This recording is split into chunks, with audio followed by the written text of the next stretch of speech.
গ্রাম বাংলায় একটা প্রবাদ খুবই প্রচলিত, চোরের সাক্ষী মাতাল।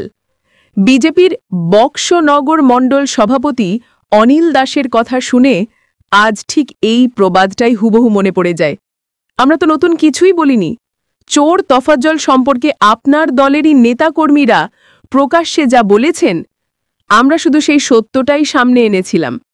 আর সেই সত্য দেখিয়েই খেপে গেলেন বক্সনগরের আরেক জিনিয়াস নেতা, মণ্ডল সভাপতি অনিল দাস।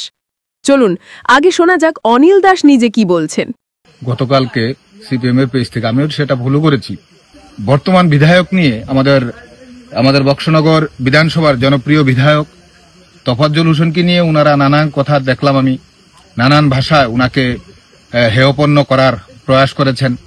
তা আমি এতটুকুই বলতে চাই, মণ্ডল সভাপতি হিসেবে আমি সত্যি কথা অবাক হচ্ছি। এবার শুনুন তার নিজের দলেরই নেতা কর্মীরা এই অনিল দাস সম্পর্কে কি বলেছেন। অনিল দাস যাকে প্রধান লুচ্চা পাইটা হয়েছে, বড় চাকরি দিয়েছে, এবারে নিজের বড় চাকরি দিয়েছে, লুচ্চা পাইটা বনভূমি ধ্বংস করে হয়েছে, হ্যাঁ নিজের মামুলিয়া থাকা 7 মাস পরে গল লইছে। শুনলেন তো মাননীয় অনিল বাবু, কথাগুলো কিন্তু আমাদের নয়, সবই আপনার দলেরই মানুষের মুখ থেকে বেরোনো সত্য। আপনার এলাকা, আপনার দলের মানুষ আপনাকে ভালোই চেনেন। তারা যা বলছেন নিশ্চয়ই মিথ্যা নয়। এবার আসি তফাজ্জলকে নিয়ে আমাদের করা ভিডিও নিয়ে আপনার বক্তব্য প্রসঙ্গে। আপনার 3 মিনিটের বক্তব্যের কোথায় আপনি একবারও বলেননি যে তফাজ্জলের বিরুদ্ধে করা অভিযোগগুলো মিথ্যা। একবারও না, একটিবারও বলেননি যে তফাজ্জল গরু চুরি কাণ্ডে জড়িত না, নেশা কারবারিদের সাথে তফাজ্জলের উঠা বসা নেই। এতেই সব পরিষ্কার। আপনি তফাজ্জলকে বাঁচাতে প্রতিবাদ করেছেন ঠিকই, কিন্তু অভিযোগগুলোর বিরুদ্ধে মুখ খুলবার মতো আত্মবিশ্বাস আপনারও নেই। কারণ আপনিও জানেন যে সত্যকে কখনো লুকানো যায় না।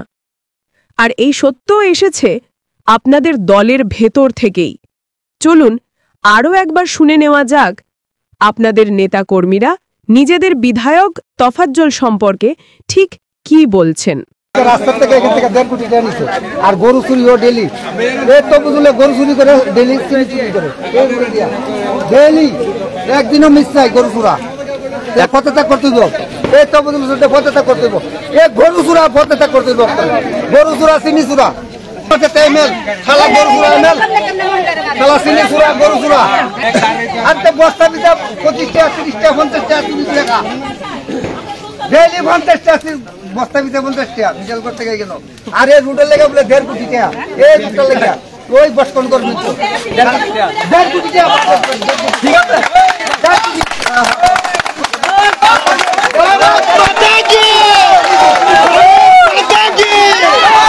আছে, তফাজ্জল হোসেন হয়েছে বসকনগরের 1 নম্বর মাফিয়া। সে গাঁজা করে, মানে যে এত ড্রাগসের সবকিছু হেই করতেছে, কিন্তু হে কিন্তু নাম্বার 1 মাফিয়া আগের থেকে। যখন বিজেপি গভর্নমেন্ট জয়েন করার আগে থেকে কিন্তু হে কিন্তু নাম্বার 1 খাতাতে আসলো। হের নাম আসলো গরু চুরি। হের কিন্তু বংশটাই গরু চুরি করে। ঠিক আছে, প্রমাণ সহ আমি দিয়া দিমু।